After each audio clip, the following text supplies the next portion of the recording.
25 ലക്ഷത്തോളം വിദ്യാർത്ഥികൾ പങ്കെടുക്കുന്ന ഇന്ത്യയിലെ ഏറ്റവും വലിയ പരീക്ഷകളിലൊന്നായ നീറ്റ് പരീക്ഷ താണ്ടി ഒരു MBBSലേക്ക് എത്തിച്ചേരുക, ഒരു ഡോക്ടറാവുക എന്നുള്ളത് ഏതൊരു വിദ്യാർത്ഥിയുടെയും വളരെ പ്രിയപ്പെട്ട ആഗ്രഹമാണ്.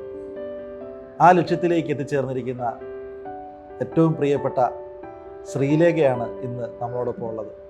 അജ്നോറ എൻട്രൻസ് അക്കാഡമിയിലൂടെ റിപ്പീറ്റേഴ്സ് കോഴ്സിലൂടെ പഠിച്ച് മികച്ച വിജയം നേടി ഇന്ന് കേരളത്തിലെ ഏറ്റവും മികച്ച മെഡിക്കൽ കോളേജുകളിലൊന്നായ ഗവൺമെൻറ് മെഡിക്കൽ കോളേജ് കണ്ണൂർ പരിയാരത്ത് MBBSന് അഡ്മിഷൻ ലഭിച്ച ശ്രീലേഖ. ശ്രീലേഖ, എങ്ങനെയായിരുന്നു പഠനം? എങ്ങനെയായിരുന്നു സ്വപ്നം കാണാൻ തുടങ്ങിയത്? എന്നായിരുന്നു ഈ MBBS എന്നുള്ള ഒരു സ്വപ്നത്തിലേക്കുള്ള ഒരു സ്റ്റാർട്ടിങ്? എനിക്ക് +2 പഠിക്കുമ്പോൾ ചെറുതായിട്ടൊക്കെ ഉണ്ടായിരുന്നു. പിന്നെ എൻ്റെ ചേച്ചി ഇങ്ങനെ MBBS ഫീൽഡാണ്, അപ്പോൾ എനിക്കും അതിനകത്ത് ഇപ്പോൾ ഇൻട്രസ്റ്റ് വന്ന്.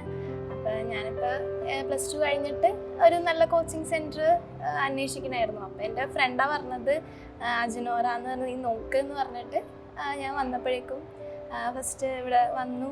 എന്നിട്ട് സാറന്മാരൊക്കെ സംസാരിച്ചായിരുന്നു.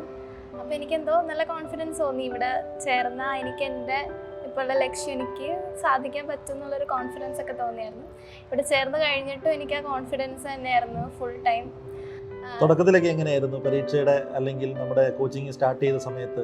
തുടക്കത്തിലൊക്കെ എത്ര മാർക്ക് കിട്ടുന്നുണ്ടായിരുന്നു? അപ്പോൾ ആ സമയത്തുള്ള ഒരു മാനസികാവസ്ഥ?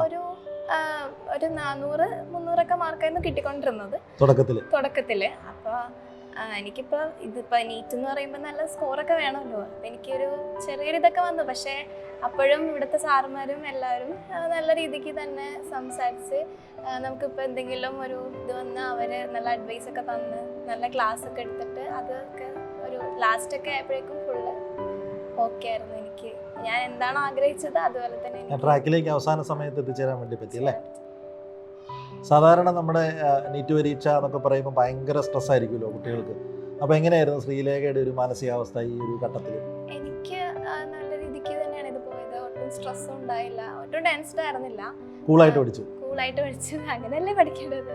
പക്ഷേ എൻട്രൻസ് എന്ന് പറയുമ്പോൾ എല്ലാവർക്കും ഭയങ്കര ഒരു വലിയ കാര്യമായിട്ട്, ഭയങ്കര ടെൻഷനും ഭയങ്കര പേടിയുള്ള കാര്യമായിട്ടാണ് എല്ലാവരും പറയുന്നത്. പക്ഷേ ഞാനിതിൽ കയറിയപ്പോഴും എൻ്റെ ഫ്രണ്ട്സും എല്ലാവരും പറഞ്ഞിരുന്നു ഇത് ഭയങ്കര പാടാണ്, അത് അച്ചീവ് ചെയ്യാനൊക്കെ ഭയങ്കര പാടാണ്. പക്ഷേ നല്ല രീതിക്ക് തന്നെ ഒട്ടും ടെൻഷനൊന്നും ഇല്ലാണ്ടൊക്കെ പഠിക്കാൻ. കുറേ സമയമൊക്കെ പഠിക്കുമായിരുന്നു? എത്ര സമയത്തോളം പഠിക്കുമായിരുന്നു? വീട്ടിൽ പോയിരുന്നു? ഒരു വർഷമല്ലേ, ആ ഒരു വർഷം നന്നായിട്ട് പഠിച്ചാൽ എൻ്റെ ഫ്യൂച്ചറിന് അത് നല്ലതല്ലേന്ന് ഓർത്തിട്ട് ഞാൻ അതിന് നല്ല രീതിക്ക് എഫേർട്ട് ഇട്ടായിരുന്നു.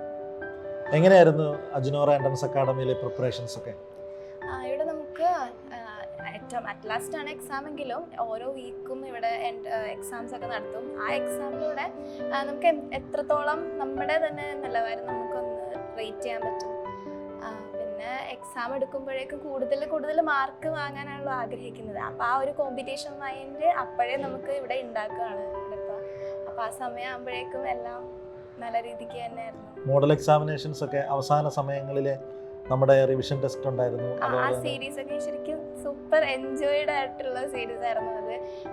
നമുക്ക് പഠിച്ച കാര്യങ്ങൾ പിന്നെയും ആയിട്ട് ഓർത്തെടുക്കാനും അതൊരു നല്ലൊരു സീരീസ് ആയിരുന്നു. എനിക്ക് ഇത്രയും കുട്ടികൾ ആഗ്രഹിക്കുന്ന ഒരു കാര്യത്തിൽ എനിക്ക് അതൊരു അച്ചീവ് ആവാൻ പറ്റിയതിൽ എനിക്ക് നല്ല അഭിമാനമുണ്ട്. അപ്പോൾ ഇനിയുള്ള കുട്ടികൾക്കും ഇങ്ങനെ ഒരു അഭിമാനിക്കാനൊരു അവസരം ഉണ്ടാവട്ടെ, എത്തിച്ചേരാൻ സാധിക്കട്ടെ. All the best. അപ്പോൾ തീർച്ചയായിട്ടും ഒരു ഡോക്ടറാവുക എന്നുള്ളത് തീർച്ചയായിട്ടും വലിയ ഉത്തരവാദിത്വമുള്ള ഒരു കാര്യമാണ്. പ്രത്യേകിച്ച് സമൂഹത്തിനോട് ഭയങ്കരമായ ഒരു ഉത്തരവാദിത്വമുള്ള ഒരു പ്രൊഫഷനാണ് ഡോക്ടർ എന്നുള്ളത്. അപ്പോൾ ആ ഉത്തരവാദിത്വം കൃത്യമായിട്ട് നിർവഹിക്കാൻ വേണ്ടിയിട്ട് ശ്രീലേഖയ്ക്ക് പ്രാപ്തിയാവട്ടെ എന്ന് വളരെ ആത്മാർത്ഥമായി പ്രാർത്ഥിക്കുകയാണ്. ഫ്യൂച്ചർ എൻഡവേഴ്സിലേക്ക് അല്ലെങ്കിൽ MBBS ജീവിതത്തിലേക്കൊക്കെ എല്ലാവിധ ആശംസകളും അജ്നോറയുടെ എൻ്റെ വ്യക്തിപരമായ പേരിലും പ്രത്യേകം ആശംസിക്കുന്നു. All the best.